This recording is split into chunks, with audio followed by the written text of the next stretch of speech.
How's it going, guys? Welcome back to another video here on the channel, and today I want to talk about something that I saw in a post in a group that I'm in, and it was talking about hormones in water. Now, for those of you who are fairly new to the fish keeping hobby or don't keep up with this kind of stuff, essentially what this poster was talking about was, and I quote, "Facts. Why deny? Water changes do not get rid of hormones." Okay. Hold on.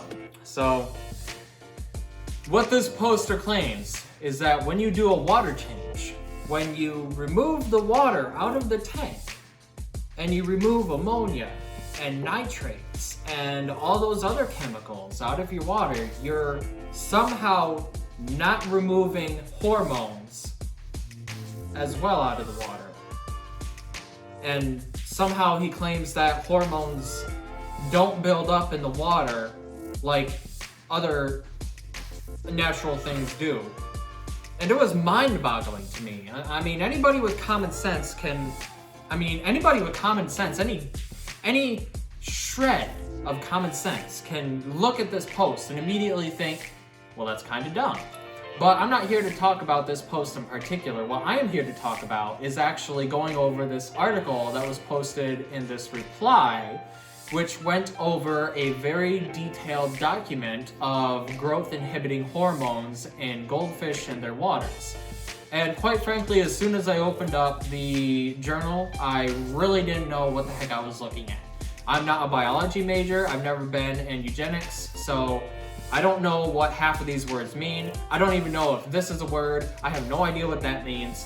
And I just thought it would be a cool idea to kind of go through this article. And also, is this a hotly debated topic? I really don't know, but I figured I would just kind of throw in my opinion because I've seen several posts just like this debating about whether or not hormones stay in the water or whether hormones don't stay or if hormones affect the growth of fish or what have you.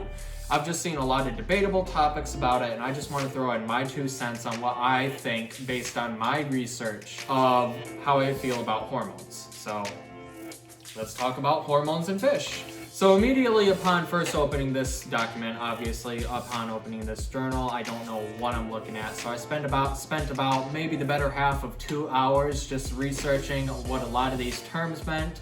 And after researching this journal and article, I've actually come to the conclusion that I still really don't know what it's talking about. But at least I tried, and at least I have a better understanding of what they were talking about. So in very, very basic detail, when fish eat, in this particular study it went with goldfish, but I'm going to assume that this is with most fish. When fish eat, there is a spike of the growth inhibiting hormone that releases from them after they eat from 30 minutes, and then after about an hour it goes back down. So when these hormones are released within the fish, they also pass through the fish as a waste byproduct. Now, we all know what waste byproduct is. I don't need to explain what happens when you eat and then you need to use the bathroom.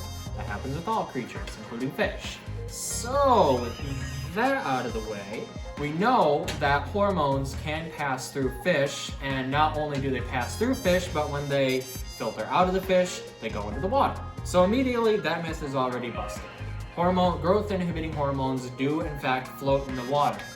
But is that a bad thing? You know, the fish has already released its hormones into the water, so how is that a bad thing?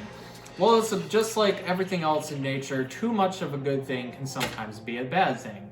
Except for the fact that this good thing isn't necessarily a good thing, because this growth inhibiting hormone releases in very, very tiny, tiny amounts.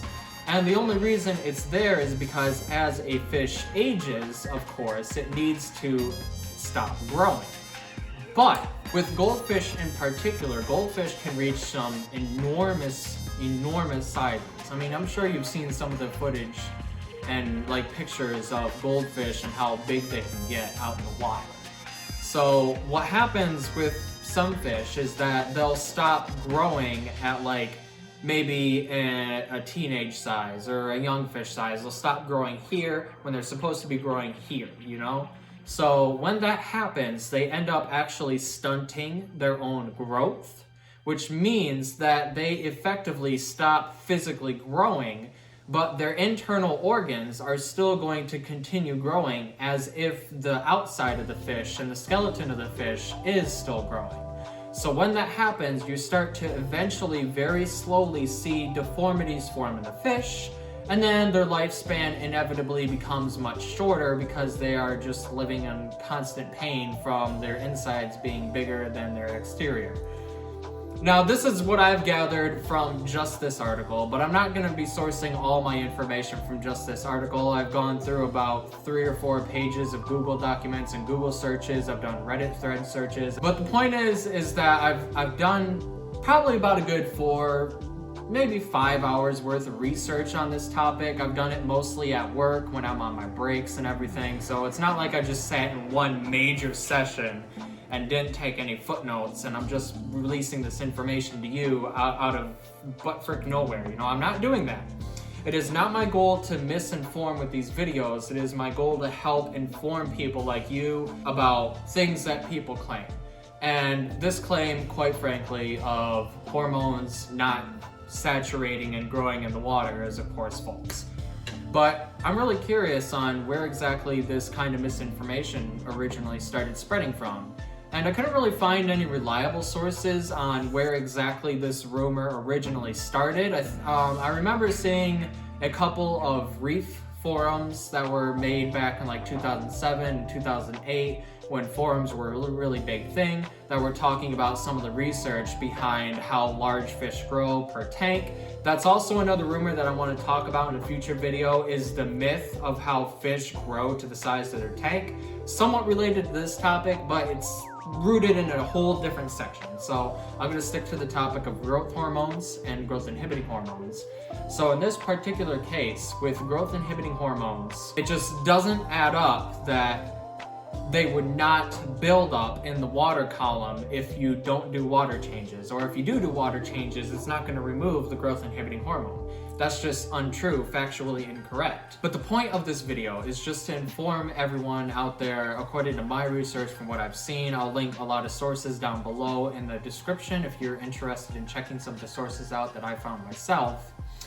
They're not going to be Wikipedia articles or anything. These are going to be actually sourced from like universities and psychologists and other large firms. So when I do my research, I make sure that I link everything that I come across, and I'll like highlight different things and everything.